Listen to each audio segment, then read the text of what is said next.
Hey guys, it's InfraredGod, and I'm back with another Pokemon Brick Bronze video. This will be an updated version of my best team video, since I had to remake it again thanks to Project Bronze Forever's Roria League and edition of Gen 9.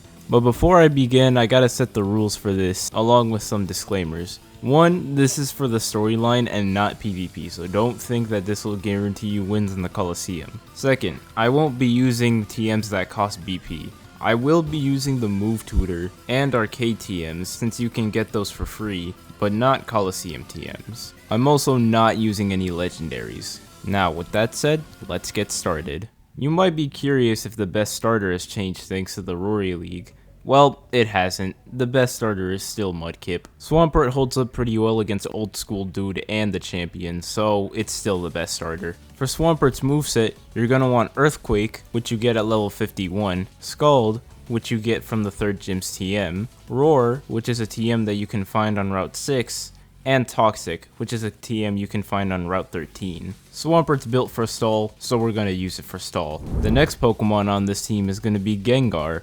Mega Gengar, in fact. Mega Gengar is absolutely insane, and being able to find Ghastly at Old Graveyard means that you can get access to a Gengar pretty early on in the game. For Gengar's moveset, you're gonna want Shadow Ball, which you get at level 33, Sludge Bomb, which you get as a TM from the Anthean Sewers, Substitute, which you get as a TM from the arcade, and Icy Wind, which you can get from the Move Tutor. Substitute can give you free switches, and Icy Wind slows down the opponent, which can be really useful in certain battles. The next Pokemon on this team is a returning one, Staraptor.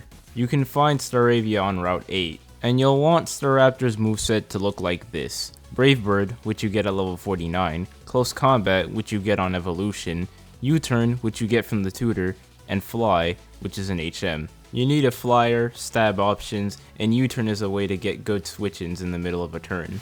Our next Pokemon is going to be Braylum. Braylum is actually pretty underrated, and you can find Shroomish on Route 9. You'll probably want to catch an electric type on Route 3 for the 3rd gym, but after that you can dump it for Braylum and the next Pokemon I'll be mentioning on this team. Braylum has a lot of late game value since it's a fighting type, so don't sleep on it. Your moveset for Braylum should include Bullet Seed, which you get from the Move Tutor, Mach Punch, which you got on Evolution, Rock Tomb, which is a TM you can get from Route 14, and Sword Stance, which you can also get from the Tutor. If you want to, you can delay your evolution into Braylum until level 40 so that you can get Spore and use that instead of Swords Dance, but a lot of adventure players won't want to do that, so that decision's up to you. Our next Pokemon is going to be Rotom Heat. It would have been Rotom Wash if our starter wasn't a water type, but it is, so we're going to use the second best Rotom form. You can get Rotom by completing a puzzle in Fortulos Manor. If you want the instructions, I'll link the wiki page in the description.